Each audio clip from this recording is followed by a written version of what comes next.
All right, let's say our La'asok B'divrei Torah blessing together.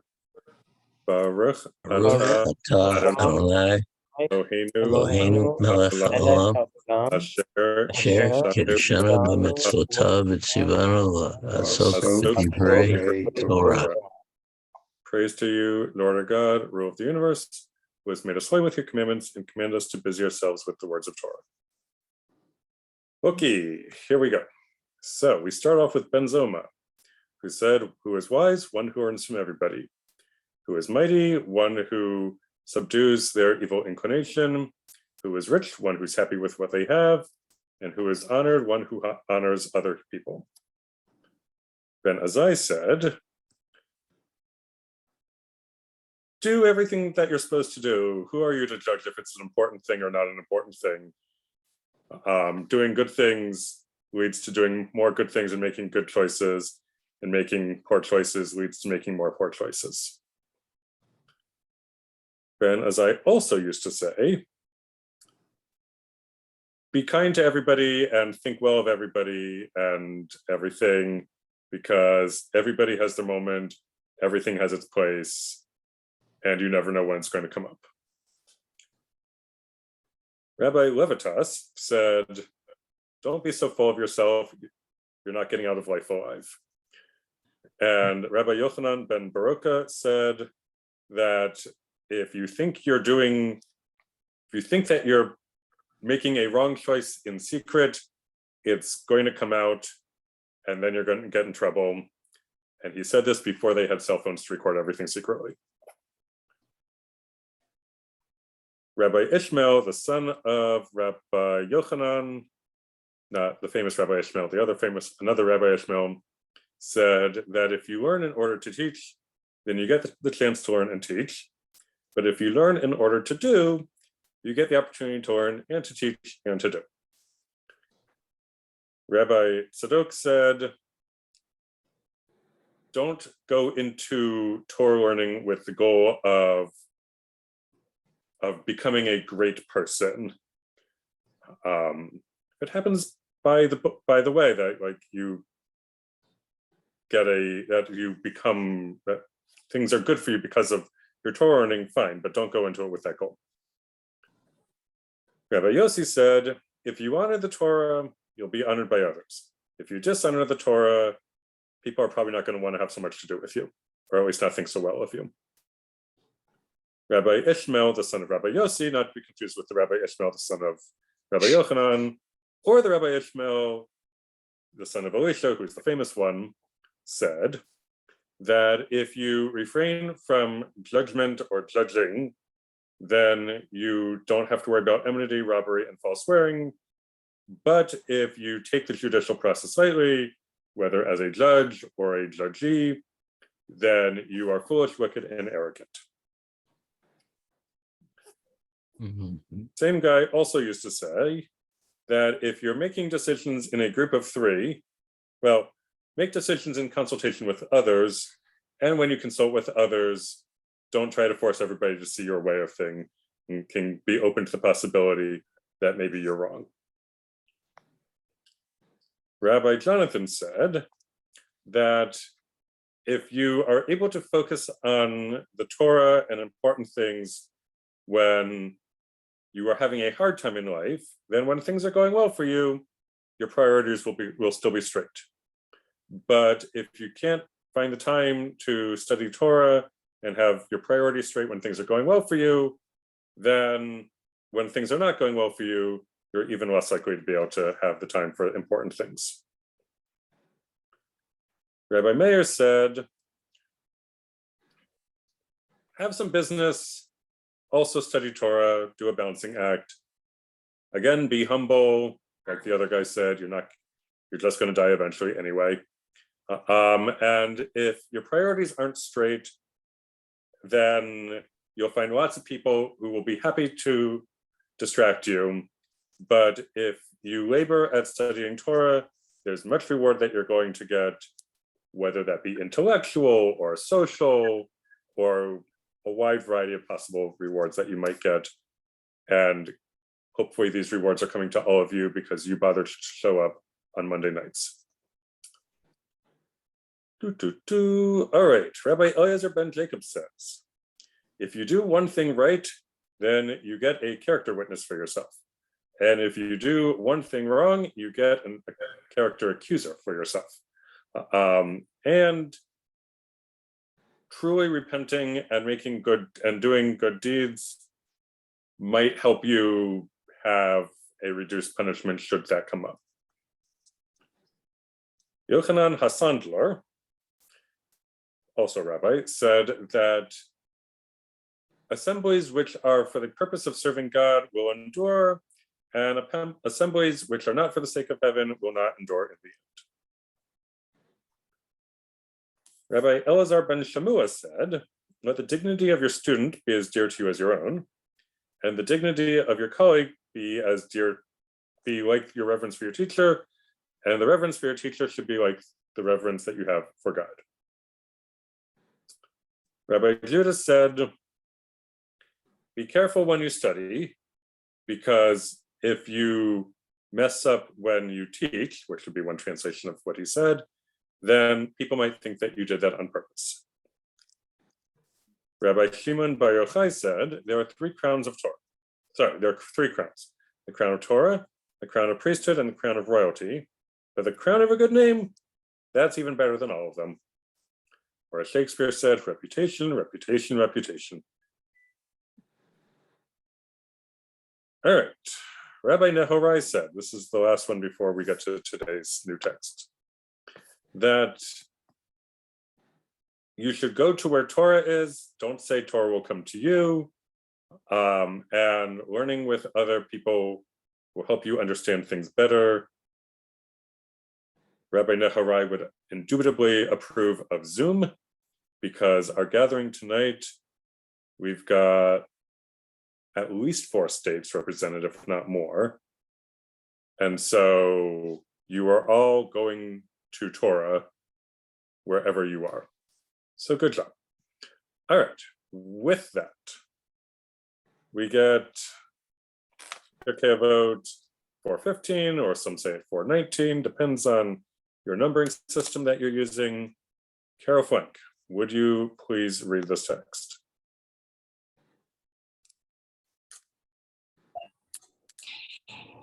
Rabbi Yanai said, it is not in our hands to explain the reason either of the security of the wicked or even of the afflictions of the righteous. Okay. Rabbi, Go ahead. Rabbi Matthiah ben Harash said, be the first to extend greetings to every human being, and be a tail unto lions and not a head unto foxes. Okay, well then, some biography, please. Rabbi Yanai was a student of Rabbi Judah Hanasi, meaning that he was active in the early 200s CE. It is unclear if he is the same Rabbi Yanai who is mentioned in the Gemara, in which case he planted 400 vineyards and would greet the Shabbat queen on Fridays by saying, enter, O bride, enter, O bride. Or if this Rabbi Yanai appears nowhere except for this saying in Pirkei Avot, in which case he might be the father of Rabbi Dostai, who is quoted in Pirkei Avot 3, verse 8. Rabbi Matthiah ben Harash, a student of Rabbi Eliezer ben Hyrcanus, was forced to leave the land of Israel during the Bar Kokhba revolt and go to Rome, where he started a Talmudic academy. He was sorry to not be among the Torah scholars in the land of Israel and stayed in correspondence with them, participating in their discussions.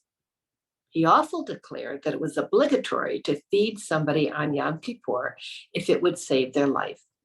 And one must break Shabbat if there is the slightest possibility that doing so would save a life. How are these sayings relevant to our lives today?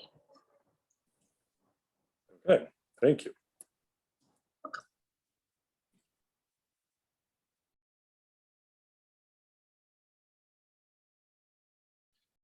Well, one way that seems to be clear to me, at least, is that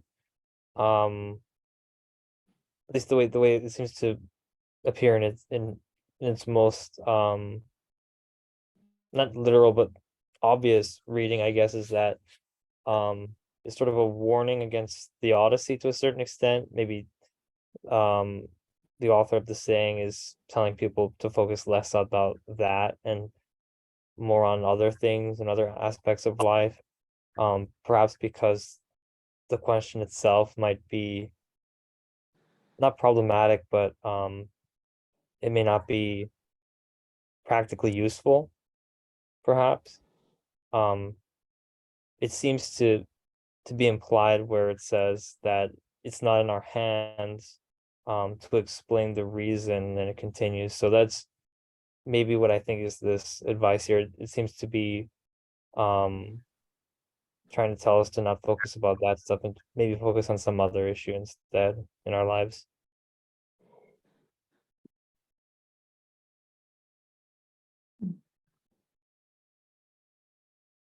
But didn't someone take the opposite view and write a book on why bad things happen to good people? Right. To try and explain? Yep. Rabbi Kushner. Yes. And also Rabbi Artson in some of his literature on Jewish process theology.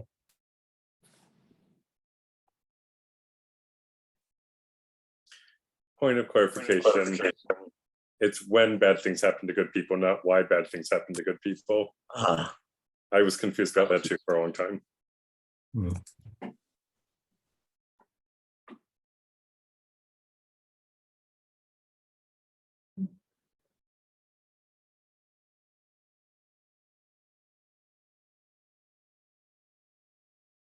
So why does extending greetings to every human being make you like a tail on a lion and not a head on a fox?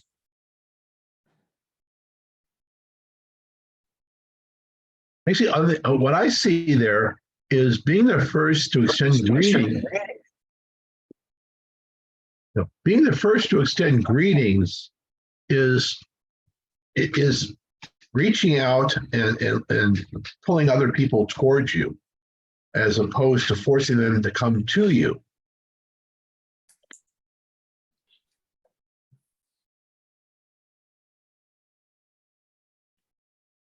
Herb, I don't know. I don't think those two are related.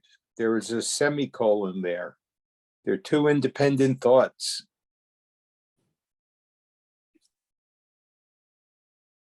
So it's be the first to extend greetings to every human being. Stop. And be a tail unto lions and not a head unto foxes. I'm not quite sure what it means to be a tail unto lions, but or a head unto foxes. Well, the foxes have a slyness about them that is probably, if you're greeting someone, maybe it's not insincere or there's an ulterior motive. Just because we think of foxes as being sneaky or dishonest, perhaps. I mean, foxes aren't honest, but isn't it also that there's such a traditional association with the tribe of Judah that gave the name to all Jews and lions? Okay. So, and one would think too, what is the tail? If modesty, the idea of modesty is so important, a tail is a more modest part. And what does the tail do for the lion? But keep the flies off, which is very important. I was thinking. I mean, but keeping the flies off is important for comfort. It's important for medical, it's important. Versus the head is what figures out the fox. I'm trying to remember whether it's a rabbinic proverb about a creature looking for help. Well, I don't know, David, maybe but the story, I'm sure it's told in many cultures, but whether it's about a fox where two creatures combine to overcome adverse circumstances, and then the more powerful one, who's the predator at the end, eats the other one or destroys the other one because the nature is to be a fox. And I don't remember if that's a rabbinic anecdote or not. If it's not, I'll take it away, but I will emphasize the association for all sorts of positive reasons with the tribe of Judah and lion. Is that an Aesop fable? Well, I'm not sure what you're referring to, but that sounds familiar.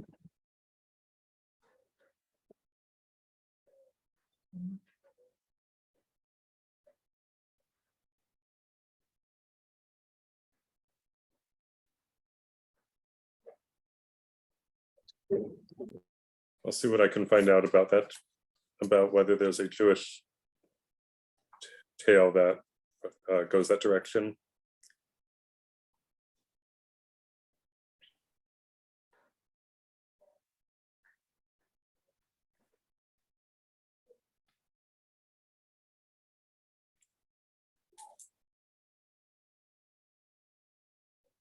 In the first one, it feels obvious that we just don't know what's coming our way. In terms of the afflictions of the righteous, doesn't matter who you are, bad things, well, like Herb said, bad things can happen to good people. But I'm not sure I understand the first part of it. Security of the wicked. Are wicked people really secure? Or does it just give an illusion that they are because they've achieved some kind of stature? It doesn't indicate how supportive of that security is. Yeah, I wonder if it's talking about that sometimes in our lives, bad people, bad things seem to be able to get rewards. And even the most righteous person seems to have an affliction. And we try and figure out, why is this? How can this possibly be? But the thing is, it's not for us to decide.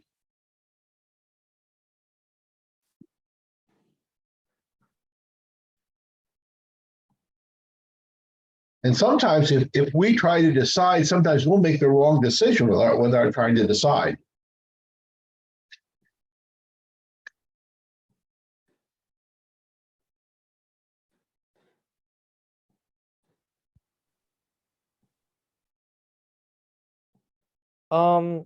David, I have a question related to this. Yeah. Specifically the first line here.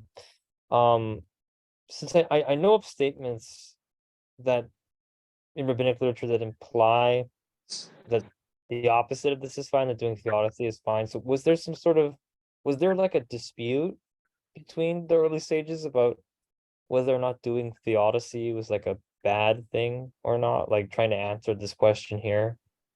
Was there some sort of dispute among the sages on that?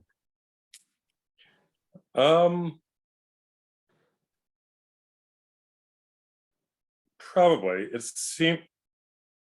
I'm going to guess that it seems like there were different times, different circumstances, different rabbis where it made sense to try to explain why are bad things happening to good people, and conversely, why do good things seem to happen to bad people?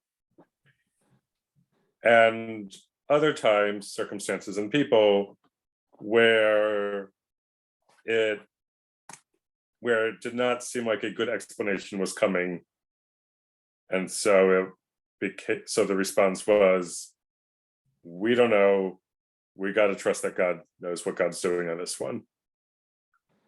And that appears to be what was going on with Rabbi Yanai in the early 200s. Thank you. Mm-hmm.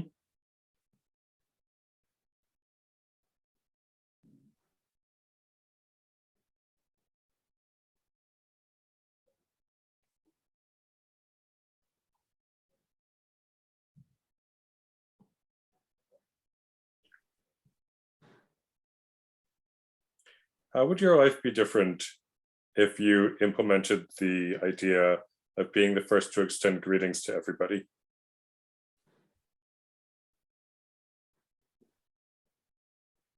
You have a chance to actually make a lot more friends. We don't, we look at people sometimes and we presume that we know who they are or what they're about. And we make a decision. We'll reach out to them or we won't. But if we reach out every time, what we'll discover is there are many people who are absolute gems who are wrapped up in sackcloth. And we would have walked right past them if we hadn't have reached out in extending greetings.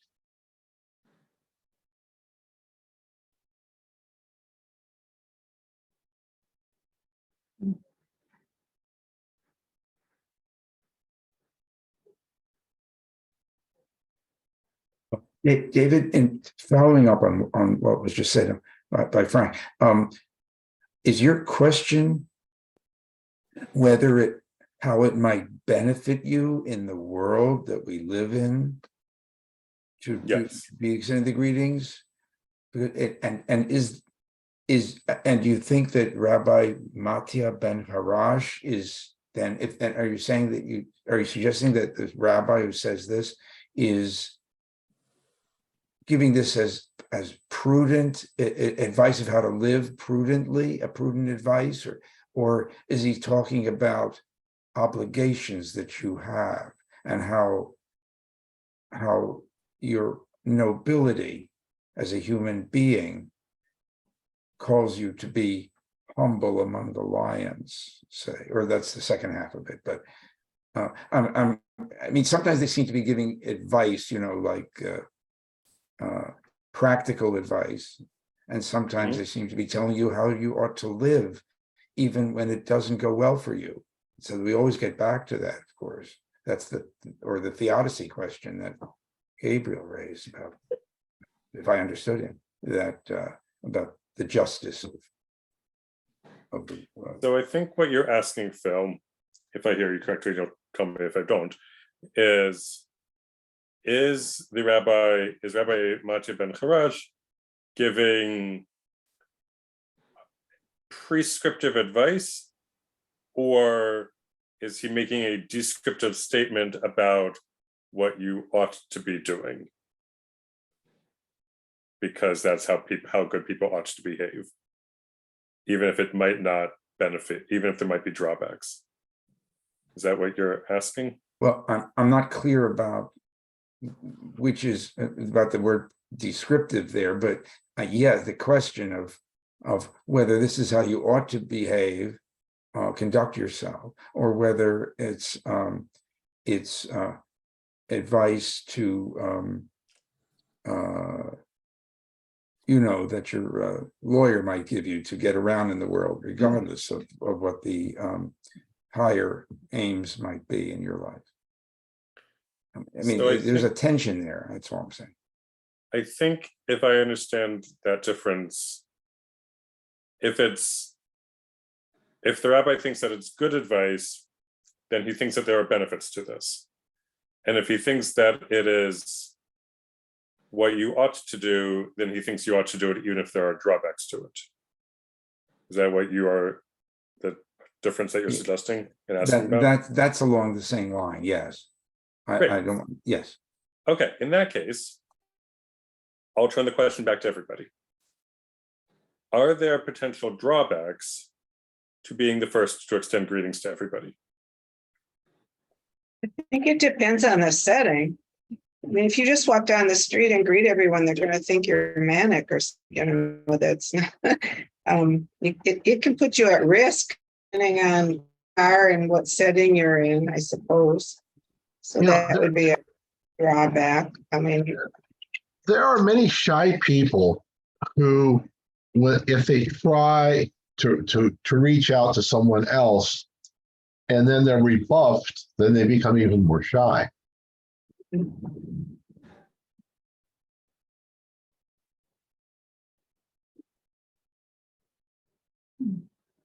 have to have your own expectation And if you're going to behave that way, and kind of know why, what makes you want to do that?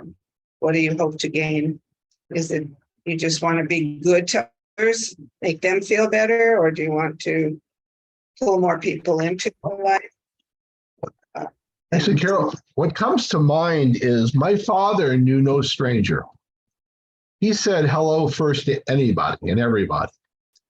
And in our little hometown, he was, well, of course, you got to remember, this is my Unitarian father, because I'm a convert. But in my little hometown, everyone loved my father because he was always the guy who reached out first to be a friend. And so sometimes, there's always the possibility that you'll get some negative out of that. But I'll tell you, I look at my father's life, and it served him well, being the person who was the friend, not the person who was just waiting to be, or not the person being waiting to be chosen, but just reaching out and trying to befriend anybody and everybody. If two people are walking down the street and discussing a point of Torah, should they interrupt their discussion to greet everybody they come across? Good question.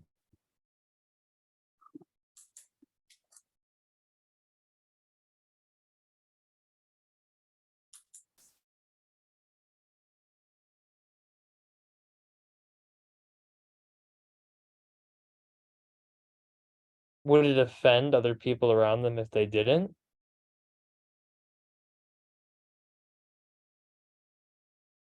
I ask because I'm not sure what you would. Isn't there a Torah level obligation not to offend people unnecessarily? Or I don't know, David, am I correct about that? I'm not sure. I believe so. And there's also, it also says elsewhere in Pirkei Avot, I don't think we've gotten to it yet, something to the effect of when other people are pleased with a person, then God is pleased with that person, and vice versa, which has its boundaries, but it could have some bearing on the question. My concern related to it would be that when you have two Torah level laws that are appearing to contradict in a situation, how do you know what to do then related, like in a case like this, potentially? That's sort of how it connects.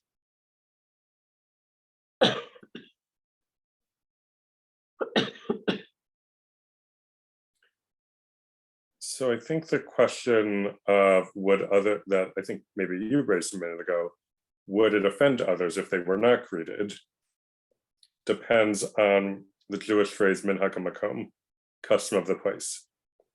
If you live in a community where the norm is that you say hello to other people, then if you are having a conversation about deep Torah matters with somebody else as you're walking down the street and you do not greet other people, then you have left a swath of offended fellow community members in your wake. But if you live in a community where it is not the norm to say hello to everybody, and it is in fact assumed that you would not do that, then if you're having a conversation with somebody else about Torah, and you do not stop it to say hello to people, then you are not offending people. The compromise possibility is that you greet people with your eyes and maybe a head nod while your mouth keeps talking about whatever you're talking about. And in this way, you can have your cake and eat it too, so to speak. I see, thank you. Now, an interesting point pops into my mind. Be the first to extend greetings to every human being. What that tells you is that you can't hide from interacting with others. That it's important that in fact you interact and you're not finding excuses to not interact. It's very easy to not interact if you say, well, I don't have to be the first one. So that I guess that would put it in terms of a very positive obligation to be friendly and to be open. And I think what again comes to my mind is, our synagogue is a very friendly place. I mean, you hear about a lot of synagogues that are not. But if you walk in the front door, somebody's going to say hello to you. And another thought, I worked for the VA for many years, and I had patients who said that they used to come to the VA and walk around the halls because people said hello. If you're isolated and you're alone, and someone reaches out to you and says hello, that can make all the difference in the world. Maybe even to save a life.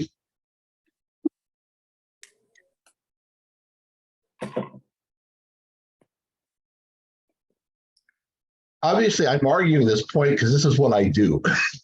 I reach out to most people when I see them.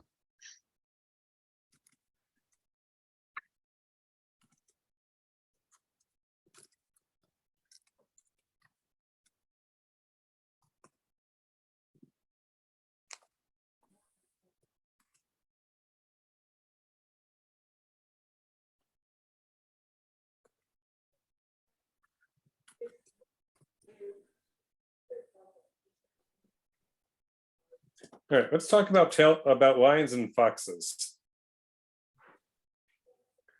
I know we talked about this a little bit earlier, but what, metaphorically speaking, because I have to assume that he's talking about metaphor here and not physically changing yourself.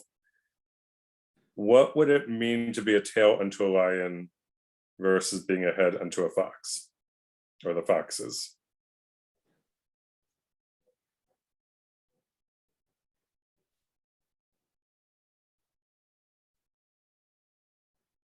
I don't know how.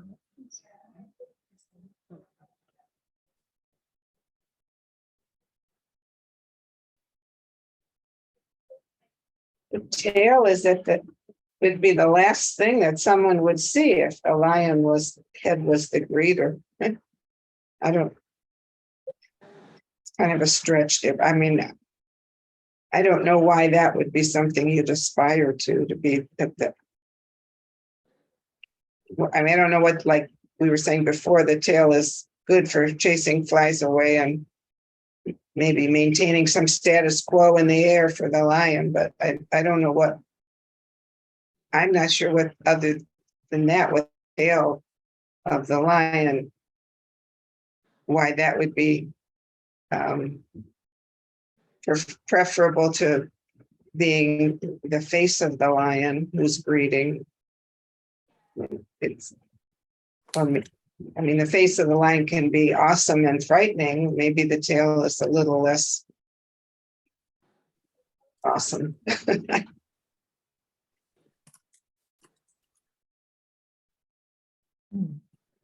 Maybe he's suggesting, since the face can be off-putting or ferocious and scary, remember to be like the tail, where you're even though you may appear ferocious, that you're really helpful and kind and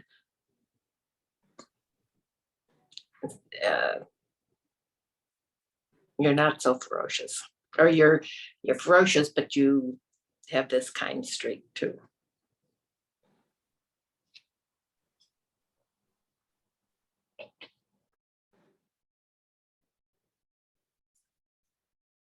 We got a comment in the chat that from your comment, Carol, inspired the thought that one might remember the last interaction with that one has as, quote, the tail more than the first one, which could be thought of as the head.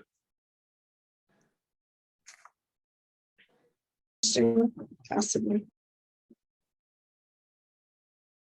I mean, maybe the tail gives status quo to a situation or finishes the sentence, perhaps. The greeting starts here and it leads to the meaning of it. It's a stretch. It's hard to figure that out. Yeah. The fox I didn't have any problems with, but this one There have been many stretchier stretches made in interpreting Jewish text over the last 1800 years, Carol. I think that if we separate the two sentences, and then we just stick to the two animal metaphors, there is a sense in the rabbis, this comes up over and over, a sense of a kind of nobility of character. And they put the lion above the fox. The lion is not because of some study of, lion ethology or something, but the fox is deceitful and opportunistic, and the lion is noble, whatever. And so the idea is, I thought that being the tail is being the lowest part of the lion, but being among the lions and being therefore of the right class of noble people is better than being being the prince of thieves or something of that kind.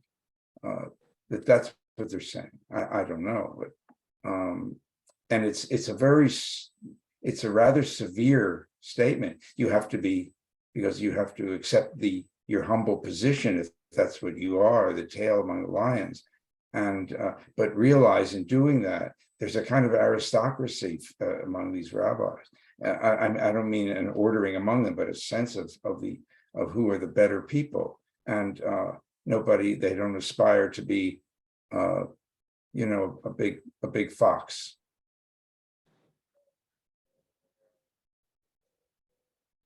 So if we take this idea that lions are nobler animals than deceitful, sly foxes, then, and it is better to be a tail to the nobler animals, the animals that make better choices, than a head amongst the deceitful fox characters of the world, then how is this relevant to our lives today? How does that work? I didn't hear the last. How is this relevant to our lives today?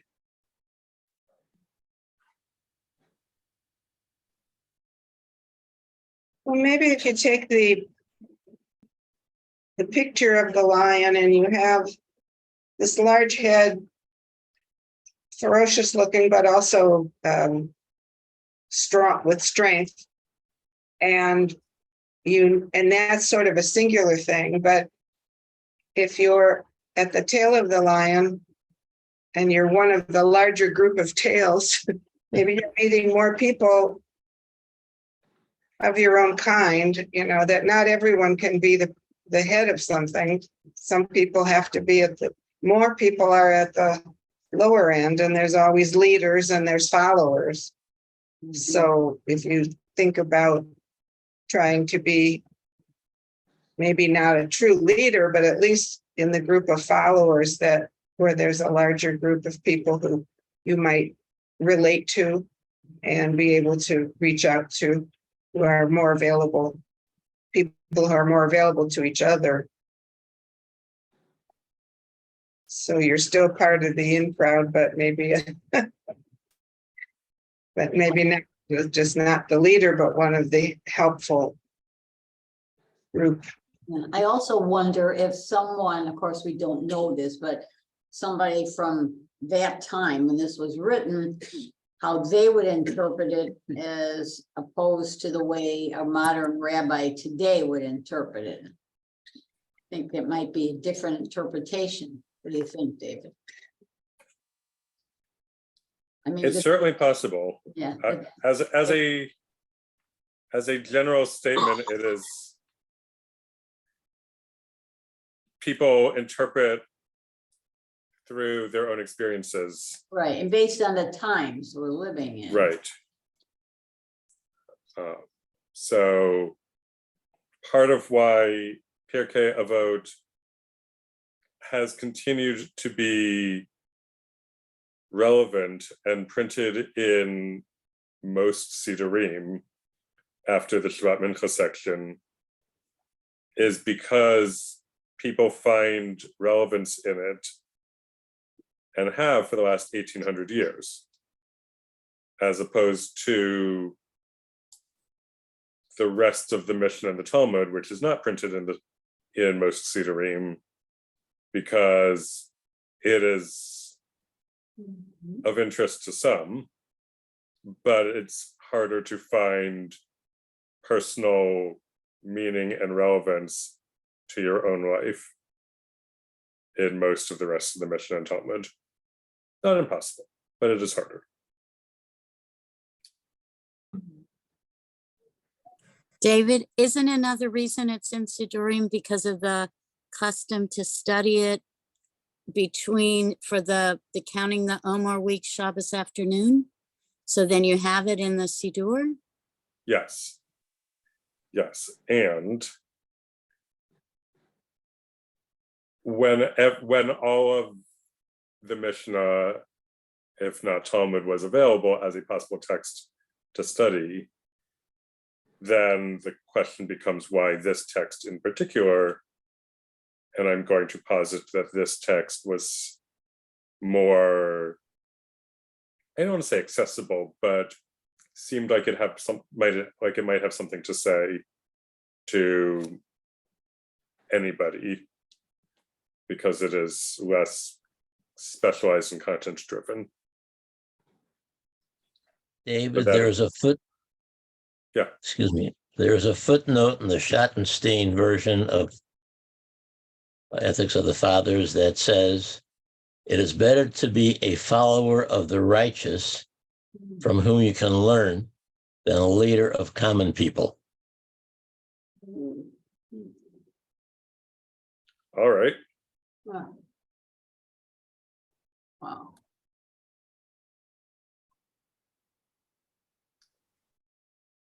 Line being the righteous people, I presume. The what being the righteous people? The lion Yes. representing the righteous people. Yes. We have a comment in the chat as well. Better to be a follower amongst good people than to be a leader among even evil people. And connecting to a previous statement in Pirkei Avot, where it says, beware an evil neighbor. So if you should distance yourself from an evil neighbor, then as the Talmudic phrase, kal v'chomer, goes, all the more so, you shouldn't strive to lead evil people either. You know, all of a sudden it just made sense. I've been looking at that and be a tail into lions. It didn't make any sense until Herb said this, because it's like we could all be behind that kind of an individual. Doesn't have to be an actual tail. We could be the tail. We could be following, to learn from this righteous person. All of a sudden, it just made sense. It's interesting though that they're equating, or somebody is equating, the lion with the righteous and good people, when, I don't know, the lion would raid their flocks and kill their sheep, and they weren't necessarily so good.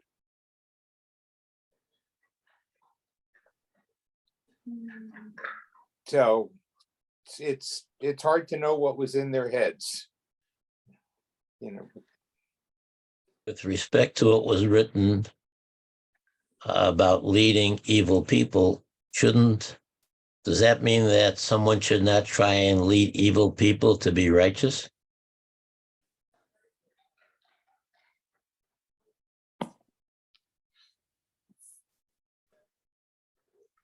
Or at least make the attempt? When I wrote the comment, I more so meant like maybe leading people in the same behavior was what I was thinking.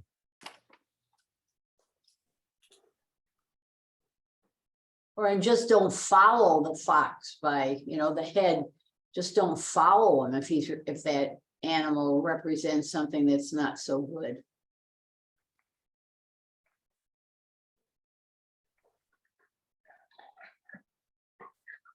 I mean, Alan, part of what the lion does, is that animal part of him, but he's also got the regal part of him. When he lies down with lambs, the fox would probably kill the lamb. Right. He could be the Lion King.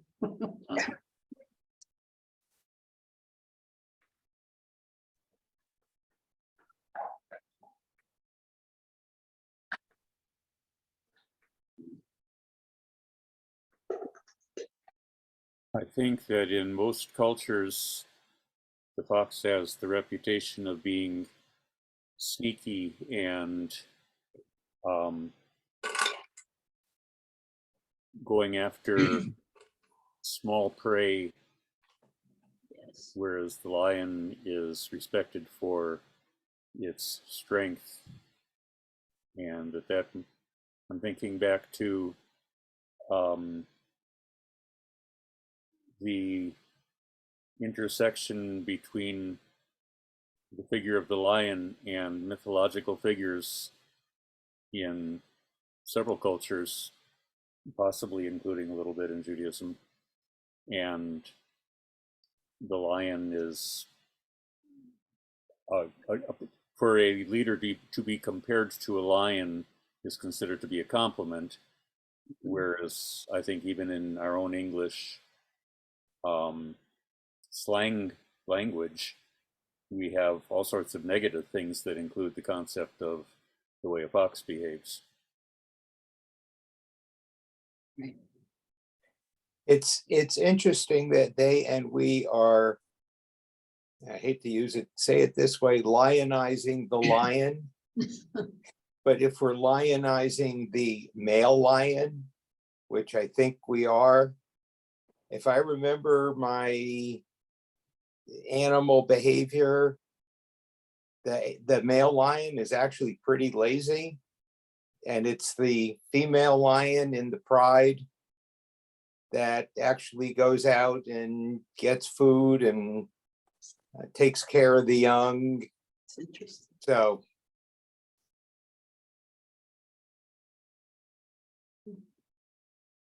It's interesting.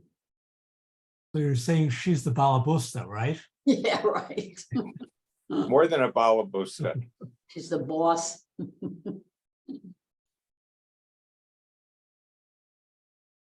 Even if the lion is lying in the grass, he's using his tail to keep the flies away.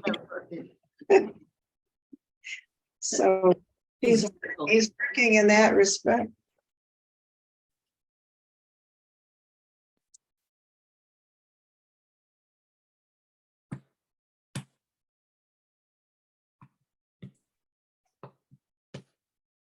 It's interesting that in the Hebrew, the plural of Ari, of lion, is Ariot.